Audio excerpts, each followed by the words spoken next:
अभी किसी स्थान पर एक आचार्य गुरुदेव ने, आचार्य महाराज श्री ने प्रतिष्ठा कराई थी। वहां पर पद्मावती देवी विराजमान कराई थी। अपने मंदिर में भी पद्मावती देवी विराजमान है ना। अपने मंदिर जी में भी पद्मा देवी जी का एक स्थान बना हुआ विराजमान है। और वहां पर एक महाराज श्री आए थे और बोल रहे थे कि जो महाराज श्री पद्मावती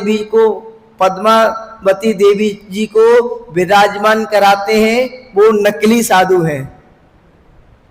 अब पता नहीं संसार में कौन नकली है कौन असली है, पर मैं इतना जरूर कहना चाहूंगा कि हम किसी पर उंगली उठाएंगे, यदि एक उंगली उठाते हैं किसी पर तो 4 उंगली अपनी तरफ आती हैं। हम यदि किसी को नकली कहते हैं तो इसका मतलब कि 4 गुने नकली हम हैं, 4 गुना नकलीपन हमारे अंदर है। और आपको मैं बताऊं, पद्मावती देवी, धन्यन देव, क्षेत्रपाल जी, जितने भी रक्षक देवी देवता है ना, इनका स्थान अपने जिन शासन में है।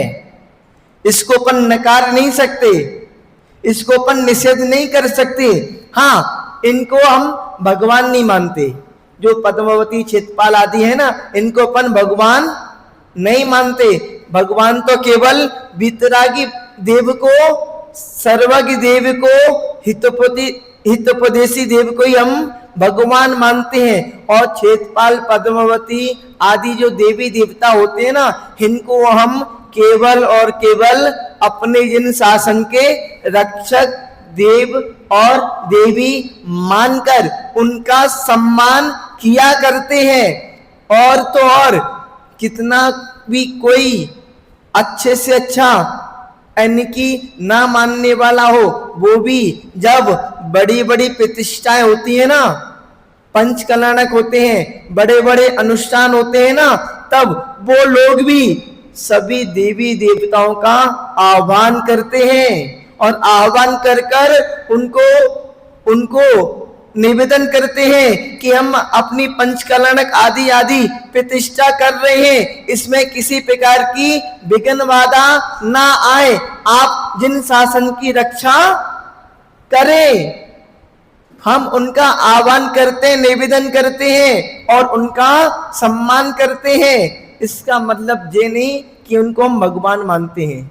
और जो मिथ्या दृष्टि देव होता है ना, उन जो मिथ्या दृष्टि लोग होते हैं, वो तो मिथ्या दृष्टि देवों को मानते हैं, उनके लिए अपन निषेध कर सकते हैं। लोग यदि खाटू श्याम, वैष्णो देवी आदि आदि कुदेव देवियों के पास जाते हैं, उनके लिए क्यों निषेध नहीं किया जाता? और जो अपने जिन शासन के देव देवी हैं, उनके लिए निषेध क्यों किया जाता है?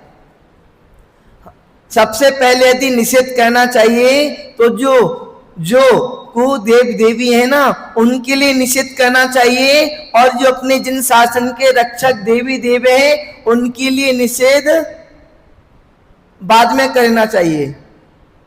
हम ये नहीं कहते कि आप क्षेत्रपाल पद्मावती को मानो, यदि आप उनको भगवान समझकर मानते हो तो वो भी आपके पास अभी सम्यक दर्शन नहीं है, और उनको देवी देव मानकर मानते हो तो आपके पास सम्यक दर्शन है। आप अपने पिताजी को मानते हो? क्या मानते हो? पिताजी तो मानते हो, और पिताजी मानकर पिताजी का आदर सम्मान करते हो, पिताजी के चरण स्पर्श करते हो? क्यों करते हो? पिताजी आपके भगवान है क्या? भगवान नहीं, वो हमारे लिए सम्माननीय है, पूजनीय है। इसी प्रकार जो देवी देवता होते हैं ना, क्षेत्रपाल, पद्मावती आदि, हमारे लिए सम्माननीय है। हाँ, जो आवृत्ति सेवक हैं वो उनका सम्मान करते हैं, और जो मुनि महाराज हैं, आरिका माता जी हैं, छुल्लक छुल्लिका महाराज माता जी हैं, जो व्रती लोग हैं, वो उनका सम्मान किस तरीके से करते हैं? वो उनको आशीर्वाद देते हैं। जो छुल्लक छुल्लिका हो गए, मुनि आरिका हो गए, वो पद्मावती क्षेत्रपाल जी को आशीर्वाद देते हैं, और जो श्रावक श्राविका हो गए वो उनको जय जिनेन आदि आदि चीजें करके उनका सम्मान करते हैं, और अपने वस्त्र, अपने पुष्प आदि, अक्षत आदि उनको अर्पित करते हैं, यानी कि उनको चढ़ाते नहीं है, उनको भेंट करते हैं। अपनी अपनी सब लोगों की व्यवस्था है, तो अपन को सही तरीके से समझना है, सही तरीके से मानना है, और अपने शासन की रक्षा करने वाले जो देव देवी हैं उनको नकारना नहीं है, और उनका अलग से मंदिर बने या मंदिर के अंदर बने, उनका स्थान जिन शासन में है रहेगा। इसको अपन यदि निषेध करेंगे तो अपन कह सकते हैं कि अपन अपने ही लोगों का निषेध कर रहे हैं, अपन अपने धर्म का ही हिरास कर रहे हैं। तो अपने धर्म का हिरास ना करें। हम अपने पास ना तो केवल ज्ञान है, ना मनापराय ज्ञान है, ना अवधि ज्ञान है। जब अपने पास जब इन ये ज्ञान ही नहीं है तो अपन कैसे अपनी तरफ से ज्ञानी बनकर, सर्वज्ञ बनकर लोगों को कह सकते हैं कि क्या सही है क्या गलत है।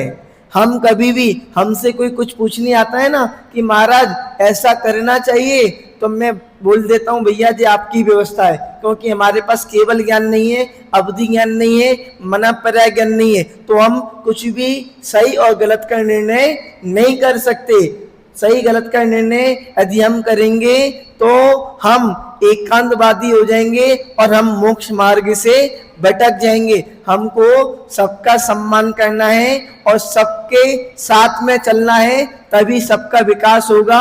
और अपन यदि सबके साथ में नहीं चलेंगे तो अपनी पूरी समाज का विकास नहीं हो पाएगा। और बल्कि हम ये चाहते हैं कि अपन केवल 13 पंथी, 20 पंथी, तारण पंथी और कांजी पंथी और जितने भी श्वेतांबर में अपने मूर्ति पूजक और स्थानकवासी, श्रवण, 13 पंथ आदि सबों को भेद मिटाकर हम सब लोग एक हो जाएं और एक मिलकर हम आगे बढ़े, तो अपने अंदर एकता आएगी और अपने अंदर कह सकते हैं अपन जैन लोग मजबूत बनेंगे। और अपन आपस में यदि भेद करते चले जाएंगे तो अपने अंदर मजबूती नहीं आ पाएगी, अपन के अंदर यानी कि बल नहीं आ पाएगा। अपन आपस में टूटते जाएंगे और खंडित होते जाएंगे और अपन यानी कि अपना अस्तित्व नहीं बना पाएंगे। अपन को यदि अपना अस्तित्व बनाना है तो सबको मिलकर चलना है। आपकी व्यवस्था अलग है, हमारी व्यवस्था अलग है, पर मानवता सबकी एक सी है। अपन को व्यावहारिकता, मानवता को लेकर चलना है और सबका विकास, सबके साथ में सबका कल्याण नियत है। तो अपन सब लोग मिलकर मोक्ष मार्ग में आगे बढ़े, ना किसी भेदभाव के, ना किसी पंथ के, ना किसी मान्यता के। अपन सब भगवान महावीर को माने और भगवान 2400 भगवान को माने, नमोकार मंत्र को माने और आगे बढ़ते जाएं। हम और सबकी अपनी अलग अलग पंथ हैं, मान्यताएं, सबकी अलग अलग मान्यता को अपन किसी मान्यता को गलत और सही नहीं कहें। यदि अपन किसी की मान्यता को गलत कहेंगे तो सामने वाली मान्यता वाली अपन को गलत कह सकते हैं। यदि अपन किसी को गाली देंगे, किसी सामने वाले को गाली देंगे तो सामने वाला भी अपन को गाली देगा। और जब आपस में एक दूसरे को गाली देंगे तो क्या होगा? जैन समाज आपस में टूटती चली जाएगी। तो तोड़ना नहीं, जोड़ना है। अपन को अपने भगवान महावीर स्वामी ने जोड़ना सिखाया है, तोड़ना नहीं। तो अपन सब एक दूसरे से जुड़ते जाएं, एक दूसरे की मान्यता का सम्मान करें और सम्मान करके आगे बढ़ते जाएं और बढ़कर अपना इसी में मोक्ष मार्ग पक्का होगा, बिना राग के, बिना द्वेष के और बिना कसायों के। जब अपन राग द्वेष कसायों से निर्वृत्त होकर मोक्ष मार्ग में बढ़ेंगे तभी अपना मोक्ष मार्ग में बढ़ना सार्थक कहलाएगा। इसी भावना के साथ में जय बोली चिंतामणि पारसनाथ भगवान की।